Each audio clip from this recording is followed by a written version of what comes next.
Non union of bone and its causes.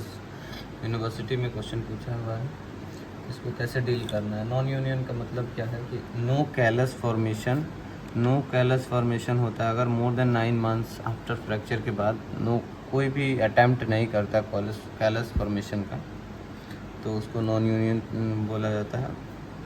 और ये some cases में फ्रैक्चर यूनियन डजंट प्रोग्रेस, मतलब fracture जो है ना, in some cases of fracture union नहीं प्रोग्रेस करता है, दे फेल टू यूनाइट।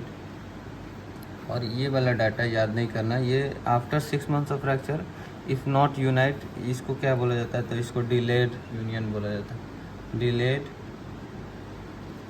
यूनियन का डेफिनेशन है ये। डिलेड यूनियन अगर 6 महीना के बाद भी no attempt of callus formation होता है तो उसको बोलते हैं delayed union.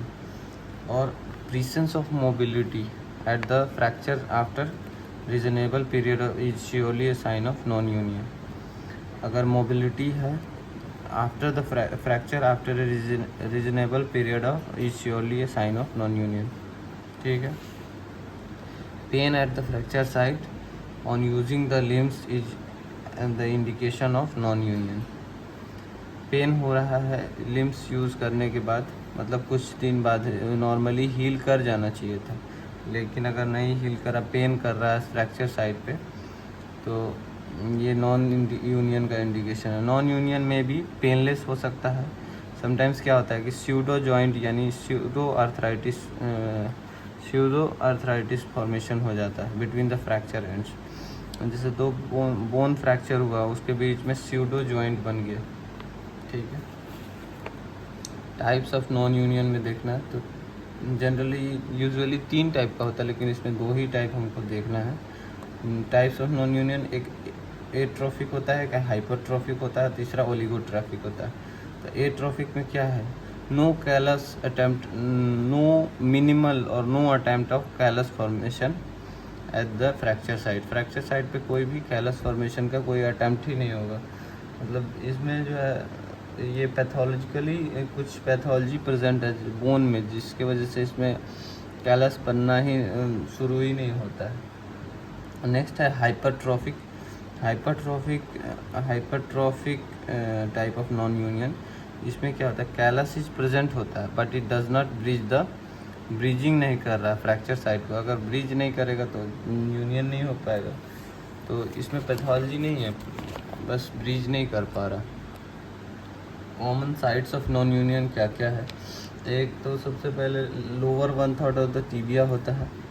Lower 1/3 of the tibia scaphoid हो गया, लोअर नेक ऑफ फीमर हो गया, इंट्राकैप्सुलर फ्रैक्चर हो गया अगर नेक ऑफ फीमर का, तो लोअर 1/3 ऑफ द अल्ना होता है। और लेटरल कॉन्डाइल ऑफ ह्यूमरस होता है और नेक ऑफ टैलस होता है। कंसिक्वेंसेस क्या होगा जब फ्रैक्चर नॉन यूनियन होगा, तो ए फ्रैक्चर इज डिलेड। अगर डिलेड यूनियन होगा या फिर नॉन यूनियन होगा तो स्ट्रेस, अगर डिलेड यूनियन होगा, if stress can lead to refracture हो सकता है फिर से। डायग्नोसिस कैसे करेंगे, परसिस्टेंट पेन रहेगा, pain on stressing the fracture रहेगा, मोबिलिटी प्रेजेंट रहेगा।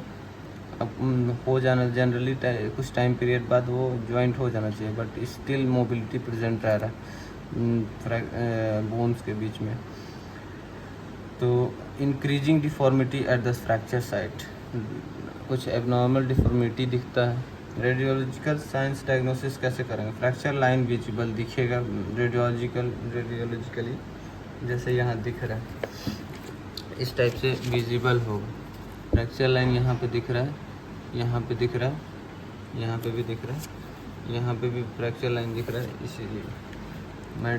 और नेक्स्ट है there is a little bridging callus. Generally bridging callus नहीं होता है हाइपरट्रोफी के केस में। द फ्रैक्चर एंड्स में be rounded smooth and sclerotic. मतलब इसमें फ्रेश फ्रैक्चर जो भी होता है ना, तो उसका सिरेटेड एंड्स होता है, एंड जो है सिरेटेड होता है। बट जो क्रॉनिक फ्रैक्चर होता है उसका राउंड स्मूथ हो जाता है जो एंड्स है। स्क्लेरोटिक होता है, डेंस कैल्सिफाइड हो जाता है। मेडलरी कैविटी में भी ऑब्लिटरेटेड होता है, मेडलरी कैविटी जो है बंद हो जाता है।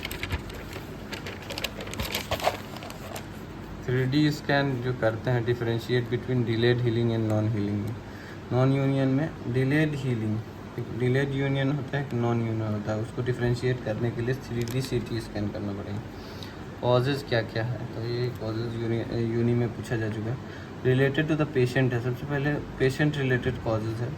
एज होगा सबसे पहले, कॉमन है ओल्ड एज में, जो कि यूनियन का प्रॉब्लम होता है, वेस्कुलेचर सप्लाई कम हो जाता है। एसोसिएटेड विद सिस्टेमिक और इलनेस लाइक मैलिग्नेंसी और ऑस्टियोमलेशिया है। अब रिलेटेड टू फ्रैक्चर क्या क्या है, distraction eight the fracture site. अगर डिस्ट्रैक्शन हो जाएगा, अलग अलग दूर दूर हो जाएगा, जैसे फ्रैक्चर पेटेला हुआ, अलिक्रेनॉन हो गया तो दूर दूर चला गया, तो उसके वजह से प्रॉब्लम हो सकता है। अगर ग्रेविटी की वजह से shaft of fracture of shaft of humerus हो गया तो अदर पार्ट जो है दूसरी जगह चला जाएगा, तो उसकी वजह से दिक्कत होगा। और सॉफ्ट टिश्यू इंटरपोजिशन, उसके बीच में अगर सॉफ्ट टिश्यू आ गया तो उसके वजह से प्रॉब्लम होगा। Bone loss at the time of fracture, bone अगर लॉस कर गया, कोई भी ओपन फ्रैक्चर हुआ और बोन लॉस कर गया तो उसमें रिलेटेड ये कॉजेज ऑफ नॉन यूनियन है। Infection from an open fracture, अगर ओपन फ्रैक्चर हुआ, इन्फेक्शन हो गया, उसकी वजह से नॉन यूनियन हो सकता है।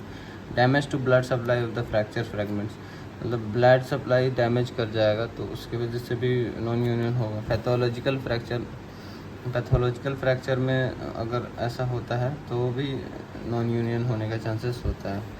कॉजेज रिलेटेड टू ट्रीटमेंट, अगर ट्रीटमेंट में इनएडिक्वेट रिडक्शन नहीं की, रिडक्शन का मतलब है कि ये दो एंड्स हुआ बोन का, तो इसको सही से एक दूसरे पे मिलाए नहीं, तो इसमें ये इम्पैक्शन रह जाएगा, तो इसके वजह से दिक्कत हो। इनएडिक्वेट इमोबिलाइजेशन, सही से इमोबिलाइज नहीं रखा, जब रखना चाहिए तब एक जगह बोन को हिलने डुलने दिया, तो इसकी वजह से प्रॉब्लम होगा। डिस्ट्रैक्शन ड्यूरिंग ट्रीटमेंट, ट्रीटमेंट के टाइम में ही इसको दूर दूर कर दिया दोनों एंड्स को, तो कैसे होगा, ये डिस्ट्रैक्शन हो जाएगा तो फिर प्रॉब्लम है। Treatment depends on site of non union and disability cause by it, मतलब ट्रीटमेंट डिपेंड्स करता है साइट पे और disability cause by. Open reduction internal fixation करते हैं जनरली, और बोन ग्राफ्टिंग करते हैं। बोन कैसे करते हैं, बोन ग्राफ्टिंग के लिए टेकन फ्रॉम इलिया क्रस्ट लिया जाता है, और कैरेक्टरिस्टिक आइडियल बोन ग्राफ्ट होता है, उसका प्रॉपर्टी होता है ऑस्टियोजेनेसिस होना चाहिए, ऑस्टियो कंडक्शन होना चाहिए, ऑस्टियो इंडक्शन होना चाहिए। ये मतलब बोन ग्राफ्ट ऐसा सब्सटेंस होना चाहिए जो कि वहाँ पे रखने के बाद जो है बोन ग्रो करने लग जाए। लाइक ऑस्टियो कंडक्शन का एग्जांपल है calcium phosphate, calcium sulphate, polymethyl methacrylate वगैरह रखते हैं। ऑस्टियो इंडक्शन के लिए बोन मॉर्फोजेनिक प्रोटीन्स वगैरह रखते हैं। तो उसके बाद एक्सीजन कर सकते हैं कभी कभी, अगर जो है एक्सीजन ऑफ फ्रैगमेंट करते हैं, जैसे कि lower end of the ulna can be excise without much loss and prosthesis का रिक्वायरमेंट नहीं है। Sometimes neck of the femur in an elderly fracture में हेड ऑफ द फीमर को ही रिमूव कर देते हैं, प्रोस्थेसिस डाल देते हैं, ठीक है। अगर कोई सिम्टम्स नहीं है लाइक स्केफॉइड का नॉन यूनियन है तो उसको ट्रीटमेंट का ज़रूरत नहीं है। और नेक्स्ट है इलिजारोव्स मेथड, रिंग फिक्सेटर होता है, स्पेशल एक्सटर्नल फिक्सेशन एपरेटस होता है।